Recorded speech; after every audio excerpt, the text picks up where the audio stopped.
Olá, amigos e amigas, Diácono Beto, Paróquia São Miguel Arcanjo, Arquidiocese de Maringá.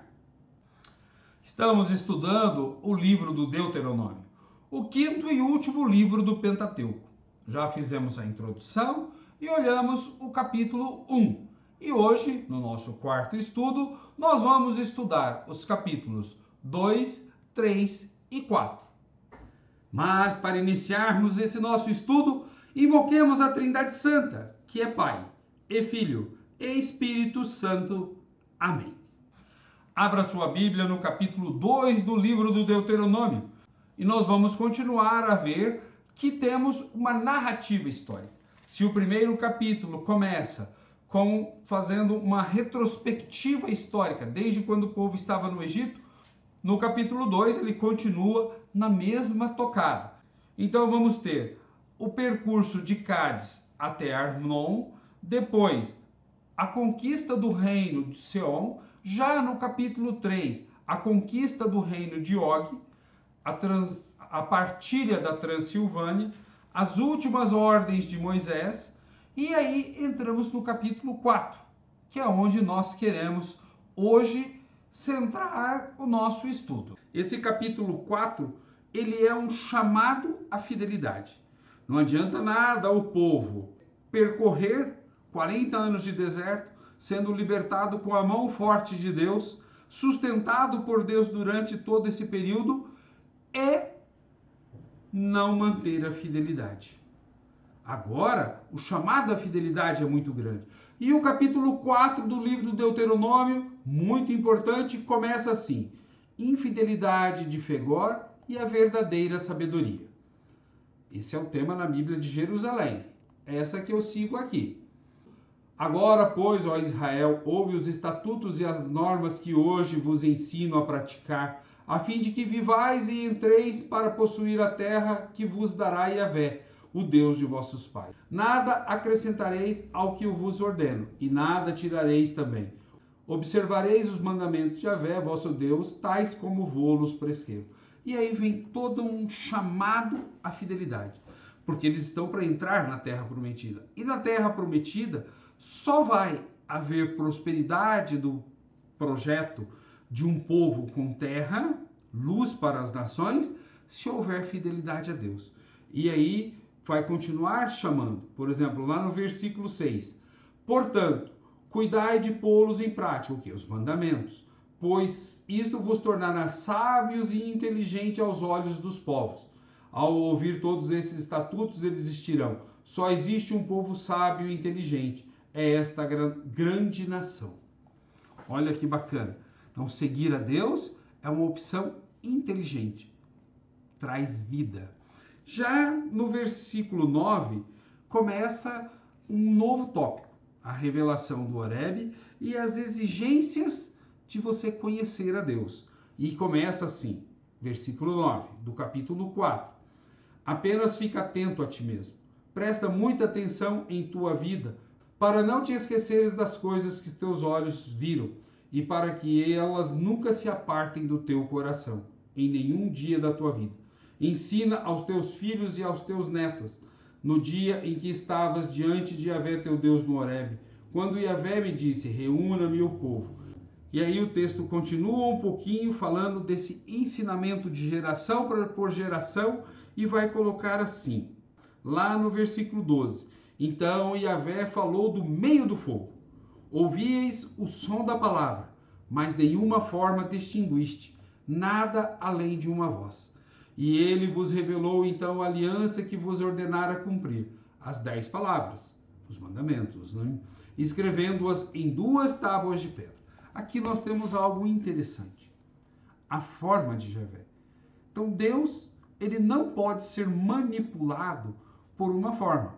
Vocês estão vendo aqui uma parte da minha coleção de São Francisco. Aqui o restante, são 113 São Franciscos.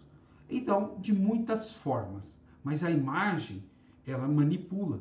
Naquele tempo, todas as divindades tinham formas visíveis. Então, o touro, a lua, a cobra, e Deus não pode ser reduzido a uma imagem. Por isso que é proibido fazer uma imagem que tente, sabe, manipular, prender Deus, até porque ele é infinito. Então, nesse sentido, essa experiência de uma religião que você não tem algo visual era muito novo. E o povo tinha essa necessidade de visualizar objetos diferentes. Tanto que eles criam o bezerro de ouro. Depois, a serpente de bronze que Deus ordena, a arca da salvação, tá? O tabernáculo, a tenda, a nuvem que fica em cima, o fogo, são símbolos importantes, porém visíveis. Agora, a voz de Deus. Então, Deus ele é muito mais profundo do que isso. E esse povo tem que fazer essa experiência importante, assim como nós hoje. Precisamos também aprofundar a nossa fé, para que possamos entender o mistério de Deus. E aí, ele continua no versículo 15. Ficai atento a vós mesmo, uma vez que nenhuma forma vistes no dia em que Yahvé vos falou no Horebe, no meio do fogo. Não vos pervertais, fazendo para vós uma imagem esculpida em forma de ídolo, uma figura de homem ou de mulher, figura de animal terrestre. E aí vem uma série de regras. E aí, de vez em quando, alguém pergunta assim: os católicos não são idólatras porque fazem imagens? E quando você vem na Bíblia, você percebe que não. Por exemplo, a minha imagem do meu querido São Francisco. Ela apenas é um retrato artístico que me leva a alguém que largou tudo para seguir a Deus. Não há nenhuma contemplação a essa imagem. Então, tem sim uma beleza, porque eu tenho um mais bonito do que o outro. Tem aqui e tem aqui em cima mais um monte. Já não está mais cabendo todos aqui nesse armário. Então, são apenas imagens. Agora, Deus, ele é muito mais do que isso. E nós não podemos prender Deus em algo do qual ele é muito maior. Então, aqui, a fidelidade que está sendo exigida é muito grande. De um povo que tem que ter uma nova forma de religião. Uma forma que não é manipulável. E depois, o texto vai continuar falando de castigos e perversão e da grandeza da escolha divina. Se você pegar tudo isso lá no e ler, você vai perceber como esse capítulo 4 é bonito. E lá no versículo 39, para finalizarmos, diz assim: portanto, reconhece hoje e medita em teu coração. Yahvé é o único Deus, tanto no alto céu como cá embaixo na terra. Não existe outro. Observa seus estatutos e seus mandamentos que eu hoje te ordeno, para que tudo corra bem a ti e aos teus filhos depois de ti, e para que prolongues teus dias sobre a terra que Yahvé teu Deus te dará para todo sempre. Aqui ainda não existe uma visão de vida pós-morte, de ressurreição, mas um dom de Deus prolongando a vida com paz, com alimento e com fartura. Não luxo, mas a fartura de saber que não vai faltar comida, que Yahvé é providente. Então, o que é interessante percebermos no final desta primeira parte? Uma grande narrativa histórica, capítulos 1, 2 e 3, falando assim: se saímos do Egito, é por mão forte de Yahvé. E precisamos manter a fidelidade. E isso vale o mesmo para nós. Se nascemos, dom de Deus. Se vivemos, dom de Deus. E temos que ser fiéis ao projeto de Deus. Quanta coisa linda! Por isso, se você ainda não está inscrito em nosso canal, se inscreva.